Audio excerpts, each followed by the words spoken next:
கோனோகார்பஸ். இது ஒரு மரம். இந்த மரம் தென் அமெரிக்காவை பூர்வீகமாக கொண்டது. சுற்றுச்சூழலுக்கு பெரிய ஆபத்தை ஏற்படுத்தக்கூடிய மரம் என்று அறியப்படும் இந்த மர வகையானது தற்போதைய காலகட்டத்தில் தமிழகத்தில் வெகுவாக வளர்க்கப்பட்டு வருகின்றது. புதிதாக தொடங்கப்படுகின்ற பூங்காக்களில், சாலை ஓரங்களில், நீர்நிலைகளின் அருகில் இது வெகுவாக வளர்க்கப்பட்டு கொண்டு வருகின்றது. இந்த மரத்துல குருவிகள் கூடு கட்டாது, இந்த மரத்தோட இலைய ஆடு மாடுகள் உண்ணாது, தேனீக்கள் கூட இந்த மரத்தை அண்டாது. அதீத வெப்பத்தை தாங்கக்கூடிய மரம் என்ற அடிப்படையில் அரபு நாடுகளில் வளர்க்கப்பட்டு வந்த இந்த மரங்கள் இப்பொழுது அங்கு தடை செய்யப்பட்டிருக்கின்றன. இந்தியாவிலும் கூட பல மாநிலங்களில் இந்த மரங்கள் தடை செய்யப்பட்டிருக்கின்றன. இந்த மரத்தின் மூலமாக ஒவ்வாமை ஏற்படும், ஆஸ்துமா, அலர்ஜி போன்ற பிரச்சனைகள் ஏற்படும் என்று வல்லுநர்கள் குறிப்பிடுகின்றார்கள். மேலும் சுற்றுச்சூழலுக்கு மிகவும் ஆபத்தானது, நிலத்தடி நீரை அதீதமாக உறிஞ்சக்கூடியது என்றும் இந்த மரம் அறியப்படுகின்றது.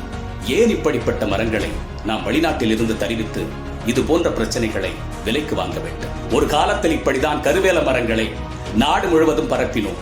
இன்று என்ன செய்வது என்று தெரியாமல் விடுவிதிங்கி நின்று கொண்டிருக்கின்றோம். நம்முடைய வேப்ப மரத்தை விட, நம்முடைய அரச மரத்தை விட, நமது பூவரச மரத்தை விட சிறந்த மரம் இருக்கின்றதா?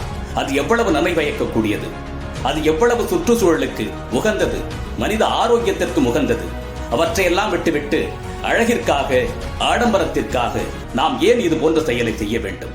இன்னும் சொல்வதானால், சென்னை, திருச்சி, கோயம்புத்தூர் போன்ற மாநகரங்களில் இது வெகுவாக வளர்க்கப்பட்டு கொண்டிருக்கின்றது.